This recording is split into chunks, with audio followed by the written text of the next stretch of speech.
Well, hello and how are you? Hey, friends, welcome to the Shen Show. I am your host, Shenandoah Bier, coming to you from right here in St. Charles, Missouri. Hey, it's going to be a short one tonight because the problems I'm having with my computer, I'm having microphone issues, I'm having voice activation issues. So, what we're going to do here is I'm going to kick off some birthday shout outs. That would be happy birthday shout out to Shenandoah Bear and Alesia Cole. So, without further ado, here are your birthday shout outs. Hey, Shenandoah and Alicia. Hey, I heard it's your birthday today. So happy birthday, I'ma say. You're 1 more year older today. So happy birthday to you, I say. I said, hey, Alicia and Shenandoah. Hey, I heard it's your birthday today. So happy birthday, I'ma say. You're 1 more year older today. And that's another trip around the sun that you've made. So happy birthday to you, I say. And many more. Hope y'all are really enjoying your birthday. Okay. All right, we're going to jump right on into the weather for the St. Charles, a local viewing area. We're going to pop that down there. And we're going to kick it up right here. Let's see. Tonight, we're going to have clouds in the sky. That's right, clouds and a few flurries of snow are quite possible. Lows are going to be near 30 degrees with winds west at 5 to 10 miles per hour. And then Monday, that'd be tomorrow, uh, a mix of light rain and snow late in the day. Highs near 40 degrees Fahrenheit with winds southwest at 5 to 10 miles per hour. Chances of rain 60%. And then rain and snow showers overnight in the evening, then remaining overcast for late night. Lows around 26 degrees Fahrenheit, and winds are going to be north at 5 to 10 miles per hour. Chances of precipitation 50%. And then we're going to jump into Tuesday, January the 19th. Mostly cloudy skies, highs around 39 degrees Fahrenheit, with winds west at 5 to 10 miles per hour. Some clouds early will give way to generally clear conditions overnight. Lows are going to be around 26 degrees Fahrenheit, with winds west at 5 to 10 miles per hour. And then how about Wednesday, the 20th? Sunny skies. That's right, sunshine, shining bright for 49-degree temperature, though. And we're going to have winds at southwest at 10 to 15 miles per hour. A few clouds from time to time overnight with lows around 35 degrees Fahrenheit, and winds are going to be southwest at 10 to 15 miles per hour. And then, Muscle Spasm City over here. Thursday, January the 21st. Mostly sunny skies. Highs around 52 degrees Fahrenheit. Winds west to northwest at 10 to 15 miles per hour. Clear skies with a few passing clouds later on at night. With low temperatures around 28 degrees Fahrenheit. Winds are going to be northwest at 5 to 10 miles per hour. And then on Friday, our final day for our 5-day forecast, partly cloudy skies, highs around 39 degrees Fahrenheit, with winds north to northwest at 5 to 10 miles per hour, and a few clouds with lows around 19 degrees Fahrenheit. Winds are going to be north at 5 to 10 miles per hour. It's going to get cold, my friends. It's going to get really cold. All right, hey, that does it for the 5-day forecast for the St. Charles viewing area. Well, I don't know. Well, hello, my friends. I'm going to talk to the very end, but I'm going to say I can't say it today because what I've got to say can't be said anyway because they'll hunt me down and track me to the claws. Yes, sir, that's what they like to do. If you say anything contrary to the regular media today, to the lefties, then you are biased. And if you're biased and you're protagonistic to the left, just trying to turn off a heater right over here. There we go. Just trying to turn off that heater and get it out of the way. But if you say anything good about the COVID, like the fact that are 98% of the people are surviving it. You're not spreading bad news and or horror stories. So 98% of the people that get it survive it. The population of people in the world that have it is less than 2% of the population of only the United States of America. And it's not even less than 2 cents. It's less than 0.02, which means not even 1%. And that's the whole world's population stuck into the United States' population. So, I mean, there's billions and billions more people in the world than in just the United States, and it still hasn't even got to 1% of the people of the United States, and yet they have us cowering in our boots. I know I go through that all the time, but I'm trying to get it through some thick-headed, pig-headed people out there that are so scared they won't even walk out of their houses without a mask on. Oh, it's for the greater good. That's right. You can keep listening to your left-handed media and let them keep convincing you and brainwashing you that that's the way it ought to be. Well, it ain't the way it ought to be. We should be back at work. We should be doing our thing. We should be doing what should be done in the first place a long time ago because we need to get back on track and get America made great again. I hope people are praying at 8 o'clock every day to right the wrongs that have happened to this, that are happening in our government right now. There is a lot of wrong going on. I'm telling you, and it's not conspiracy theory. MEGA is not a Trump supporter program. It is not a bunch of Trump supporters. MEGA is Make America Great Again. That means, in other words, we want people to understand that the United States of America used to be the envy of every other country in the world. That's right, we were envied by all the other countries. We were the youngest country, which we still are, the youngest country in the world. We had the most freedom. We had the most rights of any other country in the world. If you don't believe it, ask some immigrant that's trying to get in here into this country why they're even coming here. Because they can't get what they can't get what they can get in our country in their country.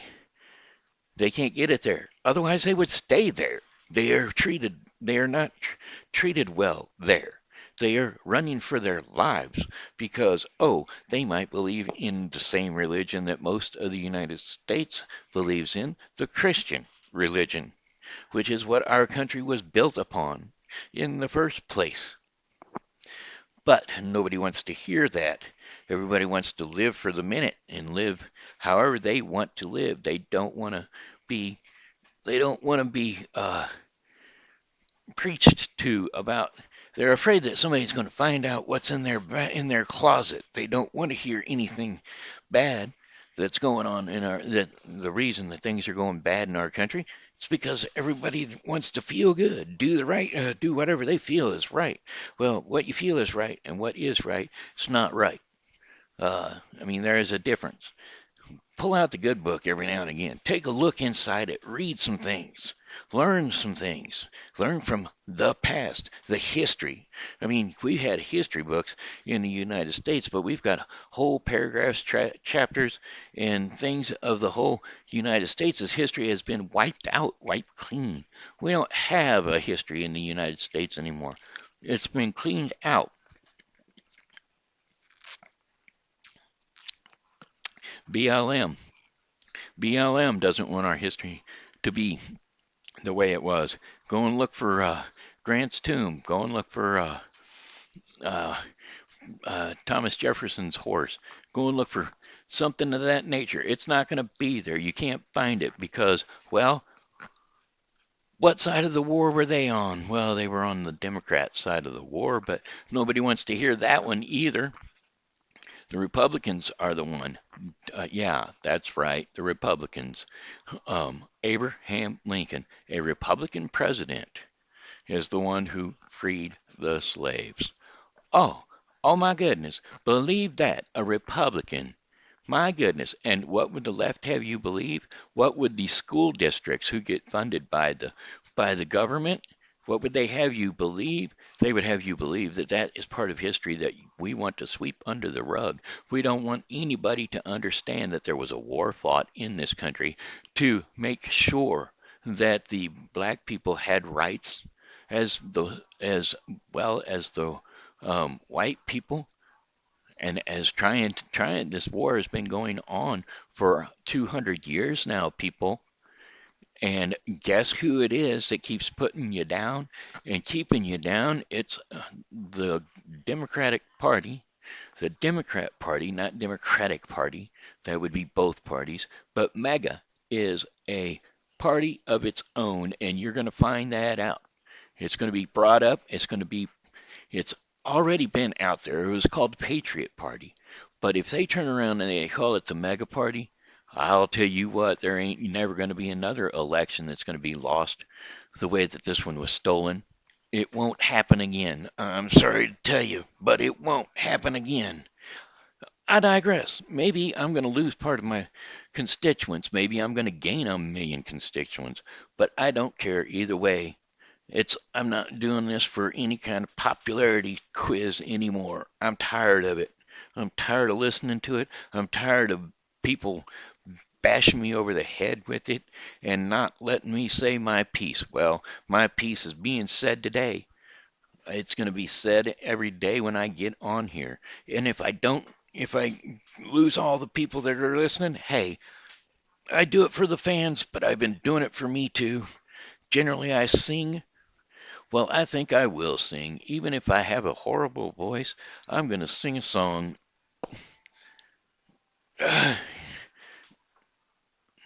Song lyrics. Proud to be an American. All right. That's a Lee Greenwood tune.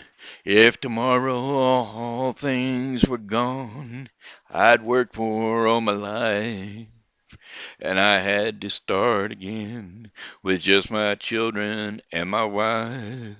I'd thank my lucky stars to be living here today, 'cause the flag still stands for freedom, and they can't take that away. And I'm proud to be an American, where at least I know I'm free. And I won't forget the men who died, who gave that right to me. And I'd gladly stand up next to you and defend her still today. 'Cause there ain't no doubt I love this land. God bless the USA. From the lakes of Minnesota to the hills of Tennessee, across the plains of Texas, from sea to shining sea. From Detroit down to Houston and New York to LA. Well, there's pride in every American heart, and it's time to stand and say, well, I'm proud to be an American, where uh, I'm proud to be an American, where at least I know I'm free. And I won't forget the men who died, who gave that right to me. And I'd gladly stand up next to you and defend her still today. 'Cause there ain't no doubt I love this land. God bless the USA. All right, there's two fundamental differences between Republicans and Democrats. The fundamental differences between Republicans and Democrats are the fact that Democrats believe in a big government to provide you with everything that you think that you want, that you think that you need, that you think that you are entitled to. Well, the Republicans, on the other hand, believe in giving you jobs and money so that you can go out and earn enough to provide for yourself and buy yourself the things that you want and you need and you desire. And that's the fundamental difference. And if you think that there should be handouts, you think that there should be everybody getting a little bit of piece of the pie, if you think that the homeless people need to be taken care of, well, I tell you what, when the economy is good, like it was just a couple of months ago, a few months ago, before the scary COVID broke in, when the economy was good, there were plenty of funds for people that had jobs. And oh, by the way, if you want more tax money, put more people to work, and then those people will be paying taxes. And that tax money is an increase of taxes for the government to spend. If you don't, if you want to take the money from the rich fat cats, what, the 3%? 3% cannot cover the 12% that are in the poorest bracket. And so where is that money going to have to come to cover the rest of those 12%? Oh, from the middle class. Oh, you can guarantee and bet that your taxes are going to go up if Biden gets into office. You can guarantee it. I can guarantee it because that's the way the Democrats do it. They want the government to give everything. No, it's not the place for the government to give everything. It's the place for the American people to give everything if they choose to do so. And the thing is, it's called charity. And you take out of your pocket and you donate it to the cause that you want to donate your money to. And that's the way charity works. The government is not supposed to fund everything. Charity funds everything. Why do you think the hospitals all used to have church names? St. Peter, St. Paul, St. Joseph, St. John's, St. DePaul Hospital. Every hospital was named after a saint. Do you know why? Because the churches were in control of the hospitals. And where do churches get their money? No, not the government. They're not government financed. They are uh, financed by people that go to church, people that donate to churches, and people that give money out of their pockets. That's where the money came from. St. Jude's Hospital, the one for the kids that have the cancer. Yes, that is and you see them on TV all the time. Uh, Asking for money and donations and handouts. Yes, do they get money from the government? No, they do not. Who do get money from the government to their medical practices? Oh, Planned Parenthood? Yeah, Planned Parenthood.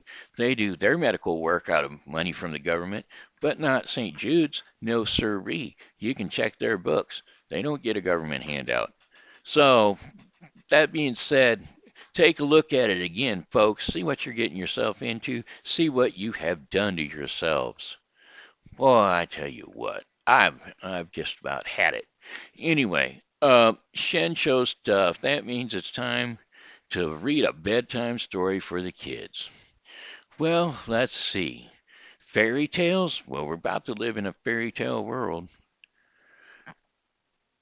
Oh man, I tell you. Oh, you know what? I saved something yesterday. Here, Aladdin and the Magic Lamp. We're going to give it a shot. Okay. All right.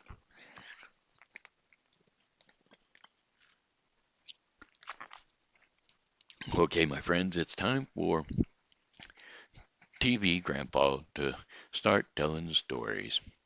Well, we're going to do Aladdin because, well, it doesn't have anything to do with the United States history, which I'm going to start reading about the United States history so at least the kids around our country who have tuned in from all around the world are going to be able to get a little bit of history because they can't get it in school. It's been banned. We've wiped clean our history books or changed them. That's right, made them politically correct. We've banned books. There are certain books that you used to have to read in school that you can't read in school anymore. Oh no, there's like Huckleberry Finn. Oh, that was a definite read. Uncle Tom's Cabin, definite read. But no, not anymore. Not allowed. Not politically correct to read those books. Aladdin and the Magic Lamp. Once upon a time, a boy named Aladdin lived far, far away in the East. He lived with his mother and supported by selling fruits in the market. One day, the palace magician came to the market looking for him. "Come with me, Aladdin, I have something to show you," he said, and he went with him. The magician led him deep into the desert. They reached a mouth of an immense cave blocked by a massive rock. The magician stopped and began to say a spell. Sala paprika alabim alabra, the magician said, and by which the massive rock rolled away automatically. Aladdin was so shocked. "Go in the cave and bring me a golden lamp. You will find it there. Touch nothing but the lamp," the magician said. He was frightened because the passage into the cave was dark, and the magician saw his hesitation and handed him a ring with a big gemstone. "Take this ring. It will protect you if anything goes wrong," the magician said, and he went inside. The cave overflowed with glittering gems and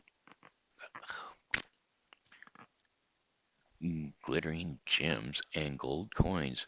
Beneath a tree laden, laden with treasures stood an old lamp.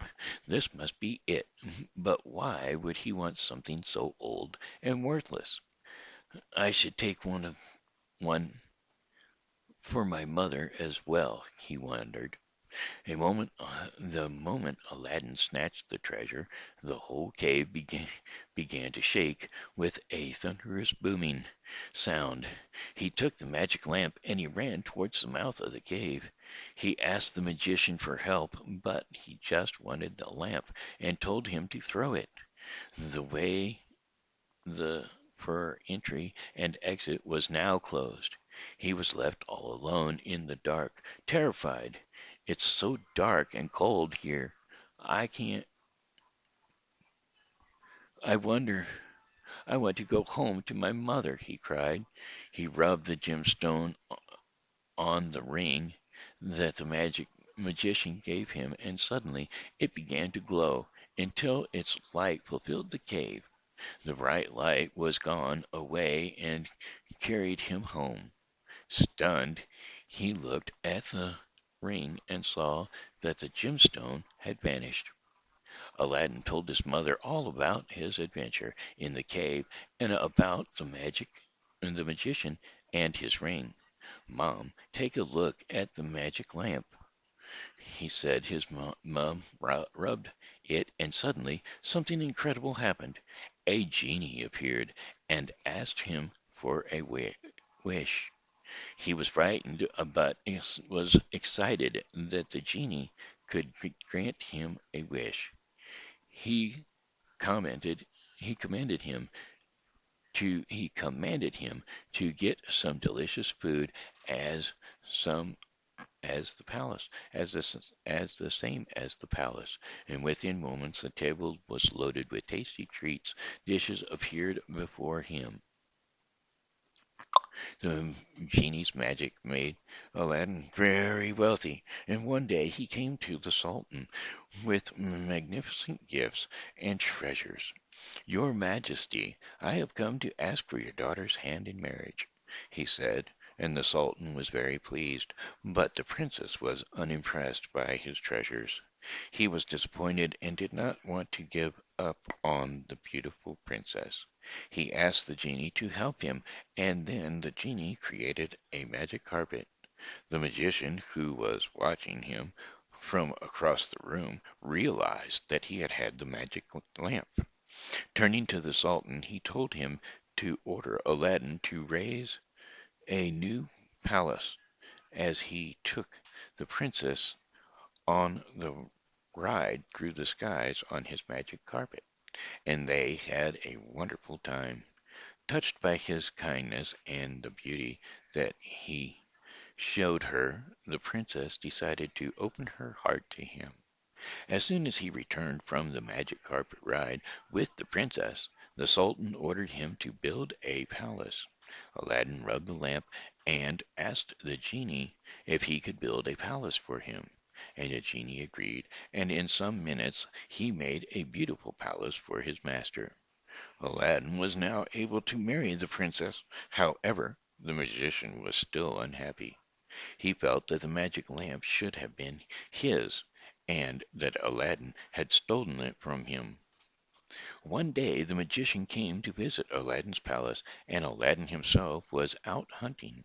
He disguised himself as a merchant and wound a turban around his head. "I buy old lamps. I can exchange an old lamp with the new ones," the magician said. The princess exchanged the magic lamp with the new one, and the magician's evil plan worked perfectly. Now that he had the lamp, he wanted to use it to take the princess and Aladdin's palace for himself. He commanded the genie to take Aladdin's palace and move it to a far off desert along with the princess. When Aladdin returned home, he was shocked to see that everything had vanished. His mother had just come back from the market and was too confused and amazed. Aladdin searched for his why, searched far and wide for the princess, and finally he heard that the magician was now living in the desert in his palace with the princess. The princess hugged Aladdin when she saw him and told him everything. Aladdin and the princess secretly slipped a sleeping pill into the magician's wine. As soon as the magician drifted off to sleep, Aladdin snatched the lamp, the magic lamp, and from his belt and rubbed it. He ordered the genie to move the palace back to where it was and leave the magician alone in the desert. Now one day Aladdin brought the magic lamp to the seashore and rubbed it. And the genie asked Aladdin about his wish, and Aladdin said, "You have granted so many of my wishes, I want to repay you by letting you free. Of all my many, many masters, not one has ever wished something for me. You are so kind," the genie cried. The genie got free, and Aladdin tossed the empty magic lamp into the sea, and lived out his days in happiness and love, without envy or greed. Finally, there was a happy ending to the story of Aladdin and the magic lamp. There you have it. That was Aladdin and the lamp. Okay, kids, it looks like it brings us to our portion of the program called Our Daily Bread. Our Daily Bread today is going to be brought to you by The Bible with Briscoe 2020. The Bible with Briscoe 2021 is a daily reading of the Bible to be completed within 1 year. Don't forget to tune in to The Bible with Briscoe 2021 to get your daily reading.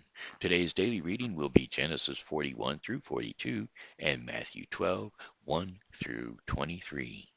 So don't forget to tune in to the Bible with Briscoe 2021. All right, let's see. The Wonderful One. That would be today's devotion. And we're going to be reading Revelations 4, 4 through 11. And that would be something like this. Surrounding the throne were 24 other thrones, and seated on them were 24 elders. They were dressed in white and had crowns of gold on their heads. From the throne came flashings of lightning, rumbling and peals of perils and pelts of thunder. In front of the throne 7 lamps were blazing. These are the 7 spirits of God. Also in front of the throne there was what looked like a sea of glass, clear as crystal. In the center, around the throne, were 4 living creatures, and they were covered with eyes in front and in back. The first living creature was like a lion, and the second was like an ox. The third had a face like a man, and the fourth was like a flying eagle. Each of these four living creatures had 6 wings and was covered with eyes all around, even under its wings. Day and night they never stopped saying, Holy, holy, holy is the Lord God Almighty, who was and is to come. Whenever the living creatures give glory, honor, and thanks to him who sits on the throne and who lives forever and ever, the 24 elders fall down before him who sits on the throne and worship him who lives forever and ever. They lay their crowns before the throne and they say, You are worthy, our Lord and God. And they receive glory and honor and power. For you created all things, and by your will they were created and have their being. So there you go, Revelations 4 through 11. That'll be coming up here tomorrow, as a matter of fact. We'll be reading the same thing. Oh, no, that's today. We'll be reading that in Revelations today. Oh, no, they're way past. No, we're not even into Revelations. That's way at the end. Okay, there you go. Shows you how much I know. I just knew I read it not too long ago, and I guess that was last year. Anyway, hey, that being said, that completes the Daily Bread portion of the program that was brought to you today by the Bible with Briscoe 2021. A daily reading of the Bible with yours truly, Shenandoah Briscoe. Don't forget to tune in to the Bible with Briscoe 2021 to get your daily reading of the Bible. All right, my friends, I got one more song for you, and that would be, Well, goodbye, my friends, it's time to go. I said goodbye, my friends, it's time to go. I hate to leave you, but I really must go. So goodbye, my friends, goodbye. This here has been Shenandoah Briscoe saying hello and how are you? Thanks for tuning in to the Shen Show, and as always, you know, God loves you, and so do I. So come back and see me tomorrow because, well, hey, I'll be here, and I hope that you are too.